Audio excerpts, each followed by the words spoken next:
Hi everyone, and welcome to my talk. It's not cheating if you call it word flow.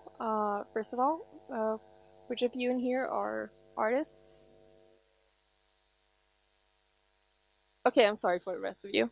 Um, a little bit of housekeeping. My name is Eva Sokolova. I studied game design and art, and after leaving Uppsala University in 2017, I moved to Stockholm. When I came to Gotland, I knew practically nothing about game design and art, and I wasn't sure what I wanted to be at all. 3 years later, I still didn't have a clue, but I did know that I wanted to make art for games, and that I liked making both 3D and 2D art, and that I needed more experience. And after about 2 weeks of Stockholm, trying to figure out how to make that combination uh, sound appealing in a cover letter, I summoned all of my extrovert energy and went to a game dev meetup where I met Anna Janelius, who's the CEO of Valiant Game Studio. It turns out she needed an artist who could do both 2D and 3D art for Valiant's first project. And an art test, and 2 weeks later, I became a game artist at Valiant Game Studio. Match made in heaven. So, I'm going to talk a little bit about Valiant. Valiant is a small and fairly new company. We also work with freelancers, but there are 3 people working there full time. That's Anna Janelius, she's the CEO. She does the game design, the writing, programming, business, just a Swiss army knife of game development. And there's Lara Bolarka, who handles production, marketing, and business stuff. And then there's me. So the project I was hired to do is Valiant's first game. It's called Pendula Swing, and it's an episodic point-and-click adventure game set in a fantasy version of the 1920s. So far, we've launched 3 episodes. They're out on Steam for Windows and Mac, and you can also find them on Google Play. In the game, you play a once famous dwarven hero named Brialyn. It's a little bit dark, but she saved the world, she got the girl, and they settled down. However, that doesn't last forever, and now she needs to get back out there and make her way through a world that has moved on without her, both technologically and socially. So you explore the world, get to know the characters, solve all kinds of problems, all of that good stuff. Those are the parts I personally tend to enjoy the most about games. So when I had the project pitched to me, like, oh, it's this dialogue and world building driven adventure game where you play a queer dwarf lady and explore the social and political tensions of the 1920s with a fantasy twist. And it's also hand painted 3D. Would you like to help us make it? I was like, oh, sure. Okay. So my responsibilities on Pendula Swing include making concept art for environments, props, and characters, which extends into level planning, 3D environment art, some 3D character work, and UI assets. Basically getting it from the area description of the game designer to the screenshot, plus marketing assets. So that's a lot, but because the education here was game design and art, and it was set up in a way that let us try a little bit of everything, I think I was actually better prepared to handle it than I thought going into it. However, going through the different stages of development from initial concept art to Steam Store launch, I discovered that there's a lot more for a game artist, especially a solo game artist on a project, to keep in mind than just, can I make stuff? And it's some of those mildly organized thoughts that I want to talk about today. It's going to be pretty strongly geared towards indie game development and 3D art because, but I hope it'll be useful to you somehow. So first I want to talk a little bit about pre-production and what is it for. The obvious one is sort of trying to decide the right art style, right? I think most of you artists have maybe done that.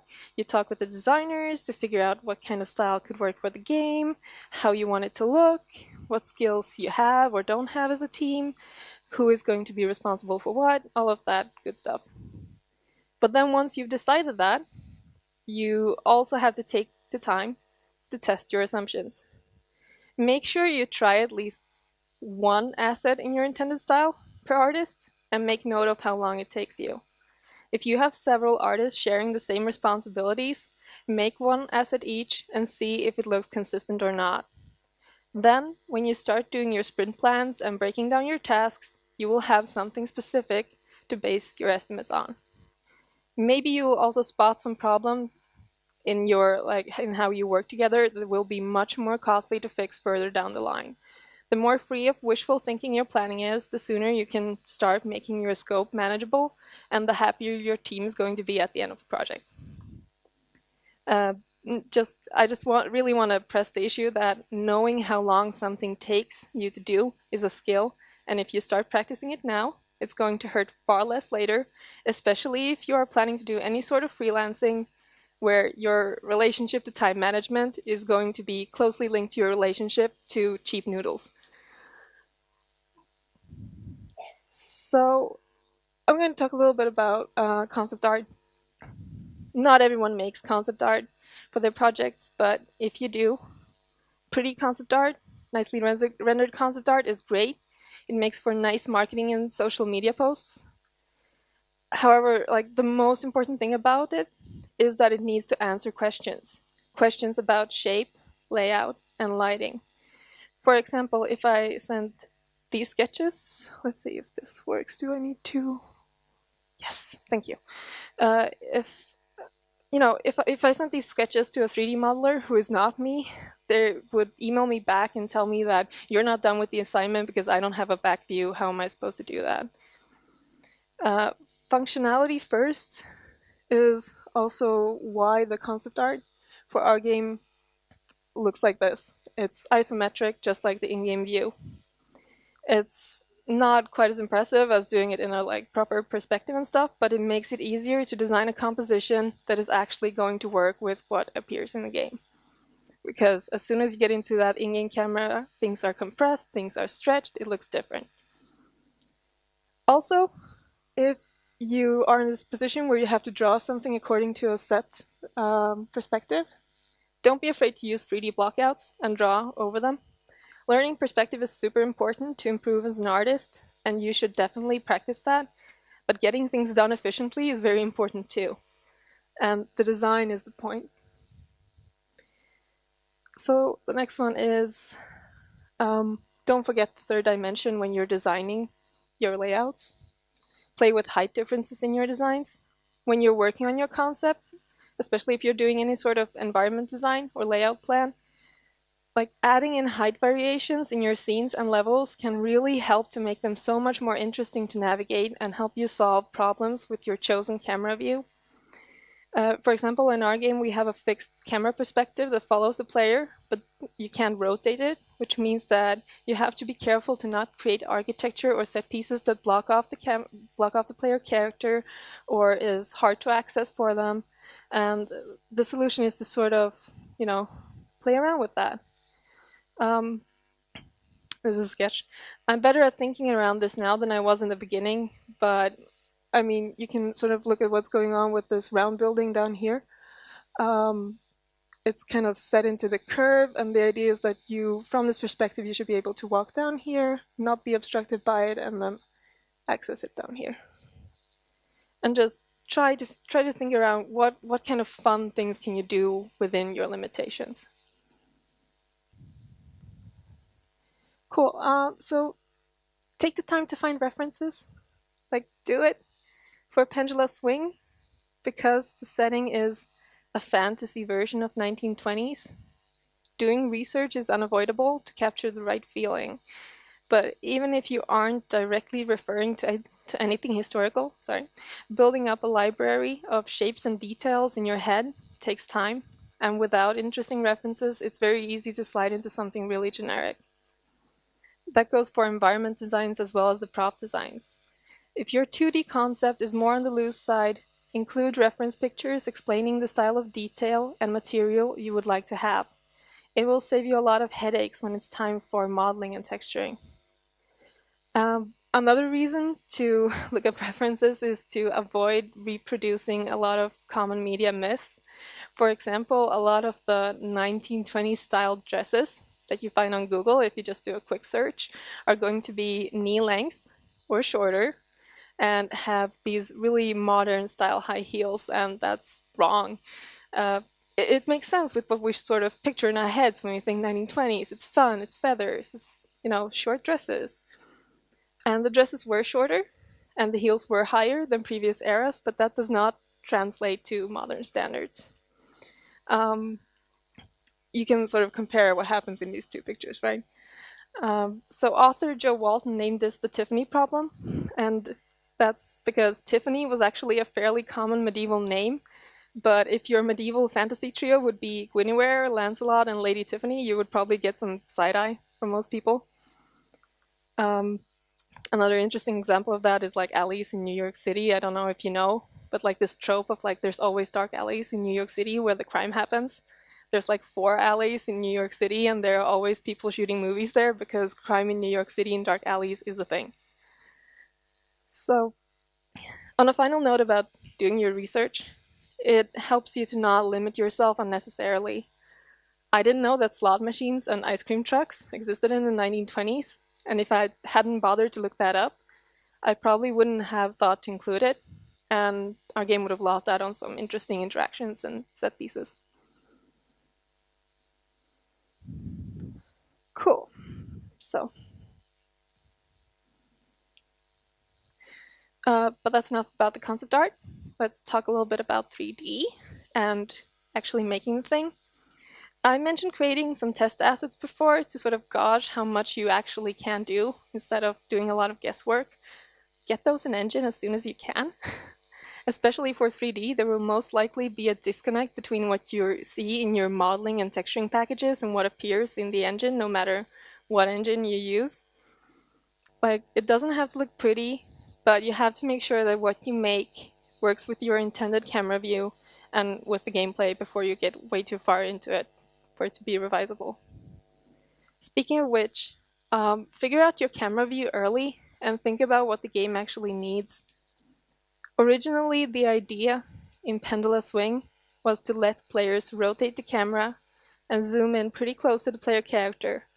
But after we blocked out a couple of scenes and tried it out, we realized that it didn't actually add enough gameplay to a point-and-click type of game to justify the extra work of making sure all the assets and the scenes look pretty from every angle. And that sort of ended up being a really good call, which saved us a lot of work. I am a fan of hand-painted 3D art, but it is pretty time-intensive to do. And like if you zoom out the camera, it also reduces the amount of texture work you have to do. Yeah, like if you look at this, you can't really see it. This is so wasted. But if you look at this kind of floor texture up close, it's just scribbles. It's like 10-minute scribbles. But if you zoom out, it reads as a floor. At least to me. Time is your most precious resource as a small team, so figuring out what you can do to get away with the most things possible and get across the core things about your game in as little time as possible is super important. And all of these things are much harder to fix once you're, further into development. You can always take your art assets and give them the ArtStation treatment later.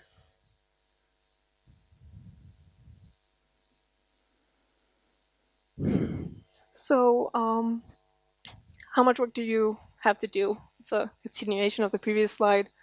Think about what in your workflow takes the most time, and can you sort of work around that? For example, and this isn't a best practices thing at all, this is dirty cheating, but also workflow. So it became clear pretty soon that making high poly models and creating very clean bakes and going back and adjusting them and all of that took some time per asset, like closely after the hand painting. So was there anything I could do about that? Because I still wanted some bevels and I still wanted a little bit of detail. And turns out there was. And I want to really invoke the title of the talk here. It only works if you don't look too closely. But what I ended up doing for a lot of assets was taking the diffuse maps, which I was painting anyway, adjusting them a little bit, converting them to grayscale in Substance Designer, run them through an ambient occlusion node to remove the worst of the noise and make it like cleaner, and then turn that into a normal map. So quick and dirty normal maps, and once you have that network set up, you can just plug the maps into it and keep it going. I wouldn't have any art director in the world look closely at them ever, but from our perspective, it works. So I'm saying just think about what do you actually need to do to make something work, and what is the stuff you want to do to impress other people. So on that note, I also want to talk a little bit about reusability. Think about how to make the most out of the assets you create, whether that means creating modular sets for your game architecture. You know about making modular stuff, right? Cool, awesome. So it can either be that or adding extra texture variations. One thing I picked up fairly quickly was that if you're creating an asset that's supposed to appear multiple times, save off the clean version. Don't give it like super distinctive wear and tear, even though you are going to want to, because you know that's something you should do. Because it's good. It makes it like really distinct and gives it character, but it also makes it way more noticeable. If you use the same pants for two characters, players are much more likely to notice if they both have the same patch over the knee. So start generic and work in the variations as you go. You definitely need distinct and worn versions of assets to break up repetition when you're creating an environment. Just use them with care. And the same principle goes for architecture or making a modular set. I'm sure maybe you've seen that talk about Skyrim, where they talk about how repeating furniture and ornaments was bugging players much more than if it was, you know, the same pillars and the same walls and the same windows. People didn't get as ticked off by that. Take advantage of that.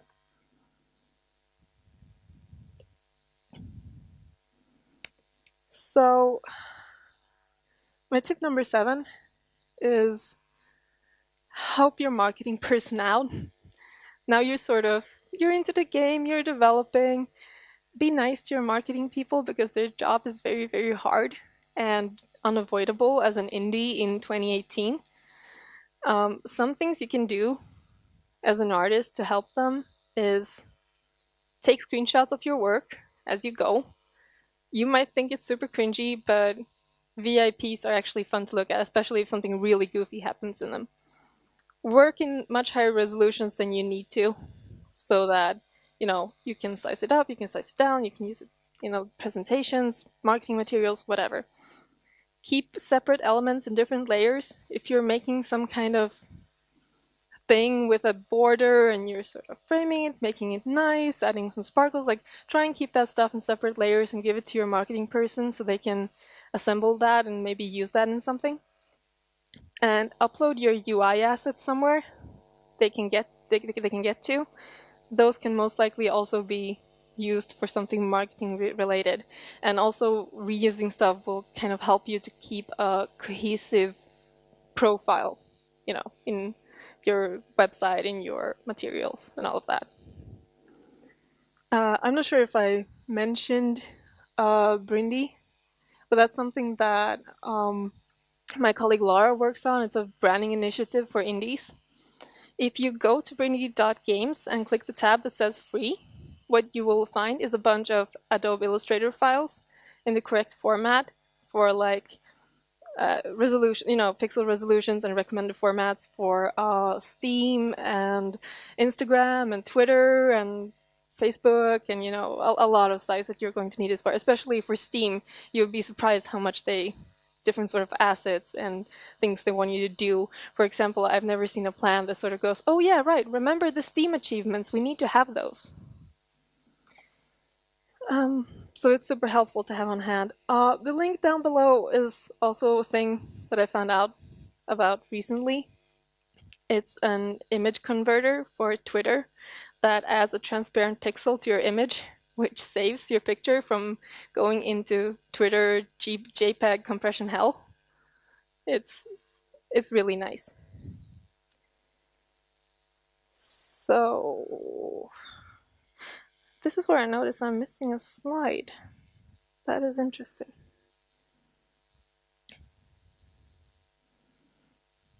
Okay, let's do this one first. Um, a lot of people are talking about this kind of stuff now. We're talking about like, don't crunch, don't do it. It is bad.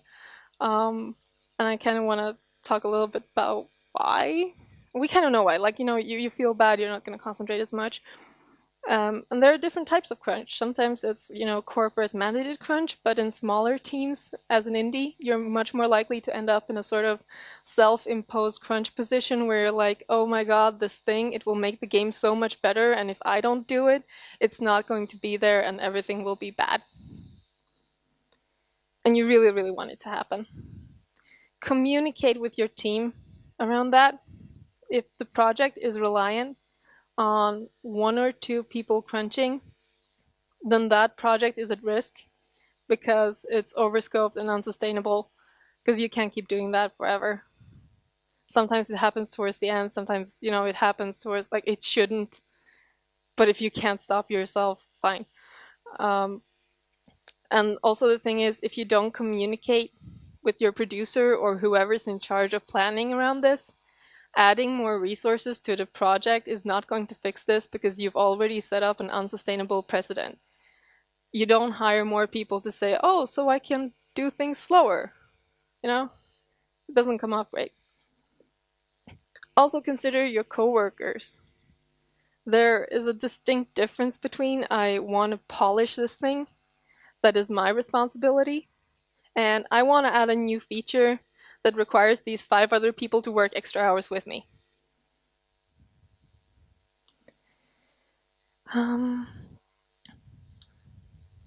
Missing slide.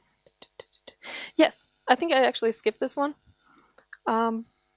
So get stuff in the game.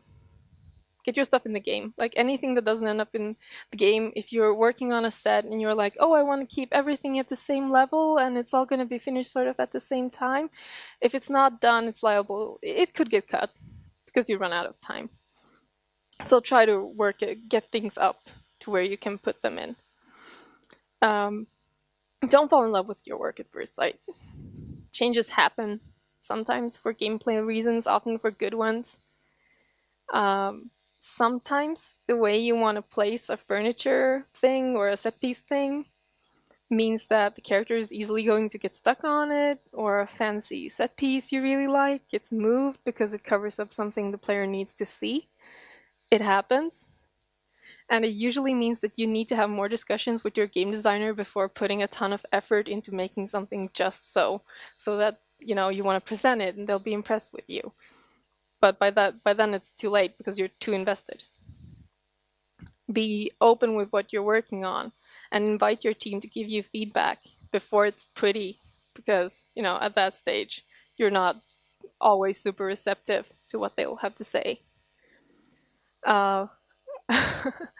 If you say it's a first pass, make it a first pass. As I think a lot of us here can relate to saying, oh, it's a first pass, I'll come back to it later. And then later never happens, and that first pass is the last pass. If you make it actually look like it doesn't belong somehow, then it has to be fixed. So don't tell your game designers I told you that. If it's too pretty, it just won't happen.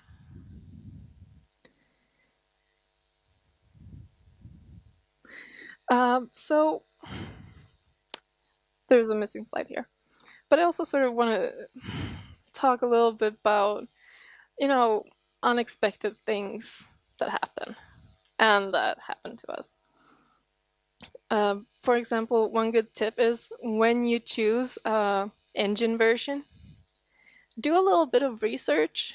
What are people saying about that version? When we started porting for Android, what happened is that we ported and realized, oh, some of these lights are looking really weird. And after a little bit of Googling, we realized that we had managed to pick 1 out of 2 Unity versions where point lights not working on Android is a known issue.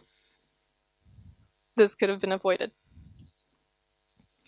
And also stuff like, I don't know, do any of you plan to launch your game on Steam? Okay. Um, don't change anything related like to the pricing of your game. Even like the tiniest, even if you change the pricing of your game with like, I don't know, 20 cents or something, Valve has to approve it manually. So you're like, oh, I'm releasing on this and this, and we're just gonna lower the price by a little tad, and then, oh, okay, now we have to sit and wait for this to happen. Don't do it. It's not good. Um, don't change, don't update your engine. Like, you will be tempted to update your engines if you're working on a project, especially a long project. Um, Also, don't do it because, like, the documentation is, the mileage may vary. Sometimes they explain very well what's updated, and sometimes the FBX format is going to be changed, and suddenly your prefabs are broken. That's also a thing that happens. Okay. I don't remember my last slide. I'm sorry. And I want to open up with questions. Any questions? Yes.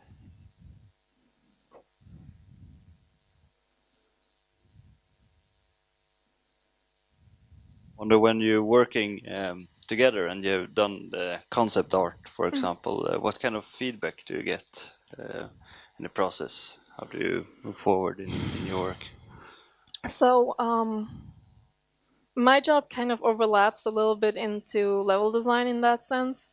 So feedback for in a lot of cases is like, so basically what happens is that Anna will hand me a set of specs of like, this area connects to these and these areas. They need to sort of, so it needs to be walkable, it needs to make sense.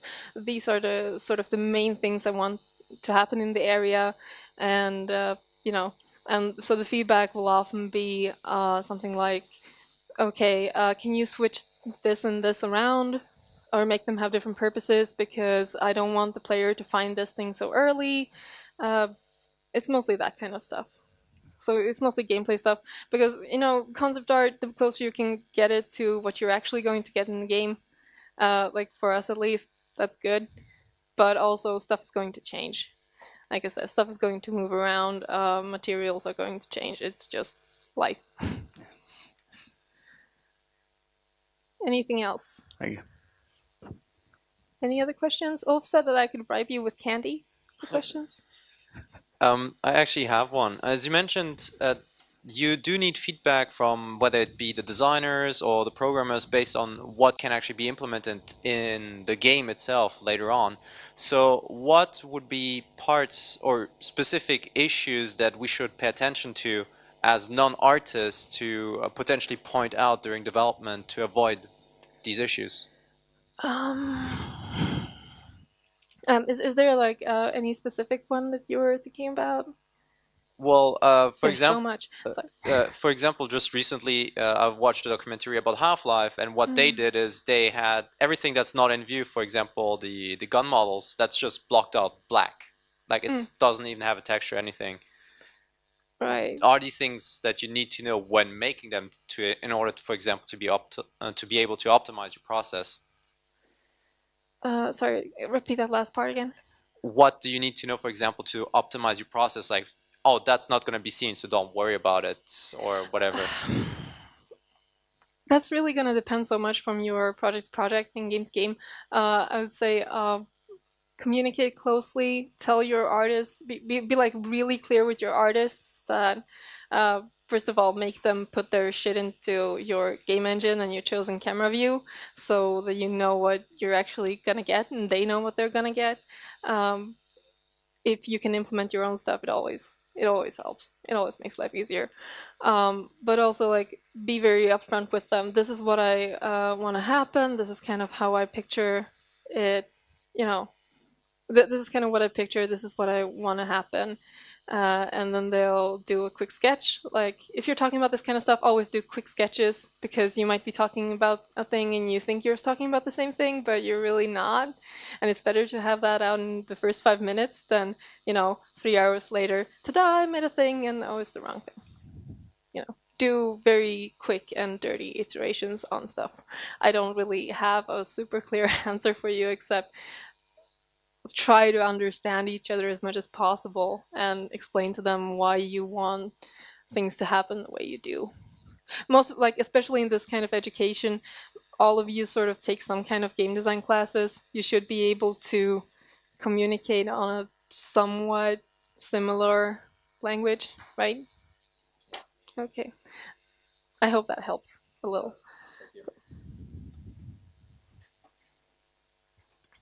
Hello. So you talked about getting implementing your own stuff in engine as an artist. How can the other people, not artists, get artists to do that? And because getting artists to like work with Git and stuff is like it's an uphill battle, you know. It doesn't really work. I then pick something that's not Git. Like just like I know it hurts. It hurts deep down in your soul, but like it's more important that you guys are sort of working together, because like there needs to be a little bit of back and because like often towards the end you're like, we're not going to put any more art into the game except if we're updating something, but programmers are still crushing bugs, and it doesn't really work out if the artists are then like, hi, can you put this thing into it for me? Like it's just not great for efficiency. Like I don't know what kind of do you work with Unreal, Unity? Unity. This is, yeah, exactly. I kind of want to say that, but I also kind of don't, because we've used it and it's becoming better, but also sometimes it will do the thing where it'll check for changes for 15 minutes and then it'll be like, now I don't have the link to your Unity project anymore. Do you want to check for changes again? Like it works. It's much better now. So maybe give it a try, because it's much easier to use. You just kind of, yeah, sure, commit this thing, and if something breaks horribly, you can go back and revert to a previous change.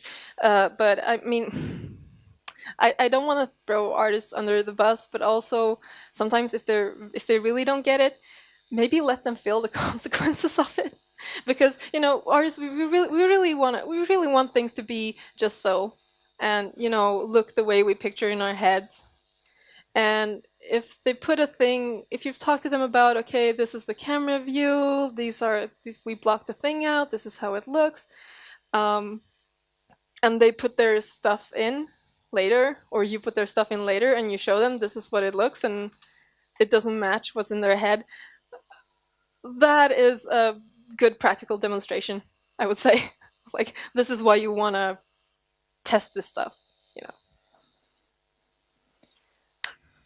I'm sorry, artists, but it's for your own good. We have a question down here.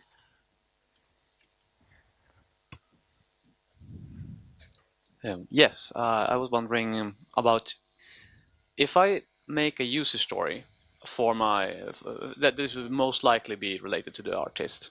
What in terms of I always like to add some kind of requirements if it's not really clear.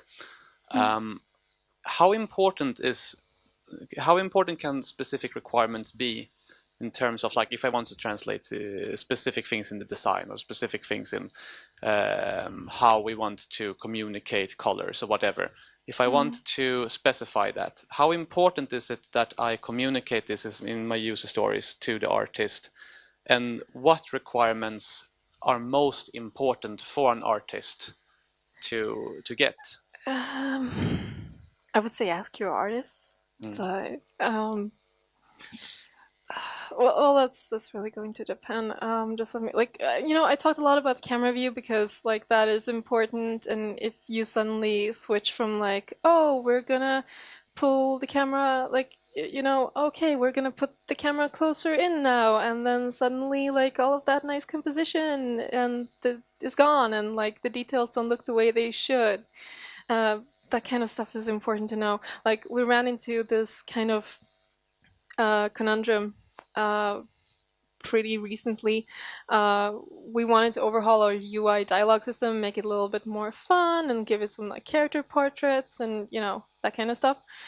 So the problem is that there are a lot of characters, and painting up a character portrait to the point where it looks good, it takes time for me. I'm not like the fastest with rendering. So we were like, okay, how can we fix that? We could do like a clip doll sort of system where because we have like these models and we reuse a lot of them and the clothes, and if we make like one of each, then we can put them, mix and match them together. That'll save us some work. But also then there's the question of like, okay, maybe I don't have the time, maybe we need to outsource this, and if we get a external artist to do this, then we're gonna need to keep getting them to do it every time we add in new content. So what we actually ended up doing was setting up a separate scene and putting like a camera on the character model that you're talking with, which was cheaper, but also it's suddenly like, oh hey, these character models really need to have updated textures because they're not supposed to be viewed this up close. And like if we had been a little bit more forward thinking and not just said, okay, like this UI is fine for now. If we had sort of pressed a little bit on and like, okay, but this is what we actually want, then maybe we could have like thought about that, or I could have thought about that when, texturing character models and stuff like that. So like big scale, think big scale stuff, perspective and camera distances, what kind of gameplay are you going to have? Is it going to be fast? Are they going to move slowly through the areas? I don't know if that's like helpful to your question, but think sort of big scale stuff.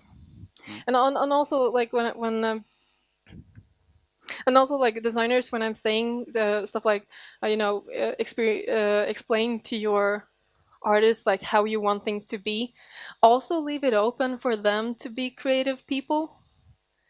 Maybe they'll come with like their own suggestions of like, oh okay, I think that's interesting, but this is what will look better, I think, and sort of let the artists be artists too, even if that's not exactly what you have in your head all the time. Is that fine? Yeah, thank you. Any other questions? And thank you for these great questions. They're really filling out the time. Thank you. I think we have a question over here. Would you mind taking the mic?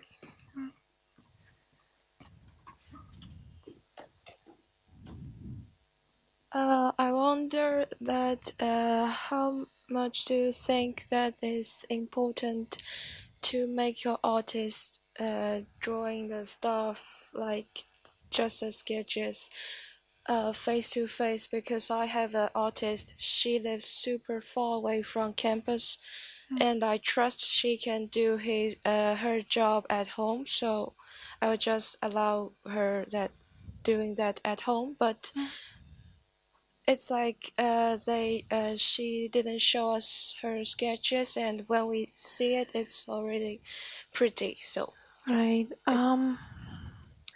This is kind of a general freelancer sort of problem. You really, what you want to do is you want to set up clear deliverables and like ask them to, like, when you have a sketch, when you have this sort of general composition that you want to work with, send it to us. Set up like and kind of try a little bit on it, like, hey, how's it going?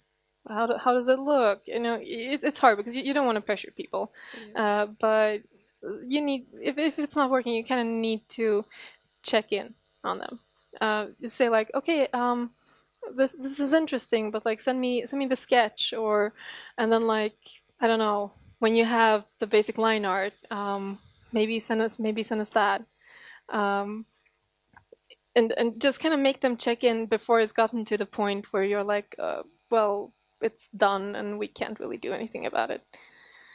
well, the problem is she kind of says, I didn't finish it, and like when the deadline is, like, I made the deadline, and when that time comes, she only has the sketches.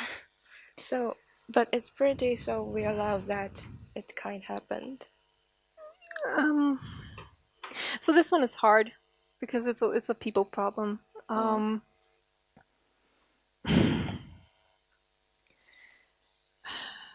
I don't know if you can fix that. I'll try. Fix that sort of personally. I guess the thing I want to say is like while you're studying, you also need to let each other learn. Like this kind of stuff about like efficiency, and budget, and time, and that kind of stuff. All of that is not around your necks yet. It's good to prepare for it, but you're also here to learn. So try and remember that, and try and be kind to the people you work with. But also, like when it's not working like that, you won't have to hire these people once you don't study with them anymore. That's probably like the most encouraging thing I can say in a weird way. Well, I guess I would try to solve that problem. Well, just trying to set clear expectations. Oh. I'm sorry, it's just whoever manages to solve like people problems in the workplace is probably going to win like all the Nobel prizes, peace prizes ever. Any other questions? Thank you. Yeah, thank you. Sorry. Well, I do have one more for you. You mentioned at the beginning of your talk that you found your job thanks to one get-together you went to in Stockholm. Yeah. What are some of the more known ones that you would at least recommend us to attend at one point or another? So that is an easy one because there aren't like that many. Like a lot of the companies are going to have like their own sort of social gatherings. The one I know of and like is Linkin Bar. It's actually partially hosted by my boss and a guy at Raw Fury. Linkin Bar is very nice. There is a code of conduct. Be nice. Don't be weird to people. That one's really good to come to because people come there. Also, like just like a general tip, when you try and network with people, you're trying to make friends, not contacts. Just try and be tactful. Try and be interested in people as people and treat it as a sort of professional but social situation. Hi, how can you get me a job is very rarely going to get you the results that you want. Another one is Indie Dungeon for indie developers. That's also comes up every once in a month. So those are the two that I know of, and there are probably a lot of informal groups that you can probably get into once you've sort of started to get to know some people. Yeah. Okay. If there's anything else, you're welcome to talk to me, or maybe I'll see you at the speed dating tomorrow. Oh, what do you say? Are we gonna give them a break? Yes, let's do lunch. Awesome. Make breakfast at 2. Awesome.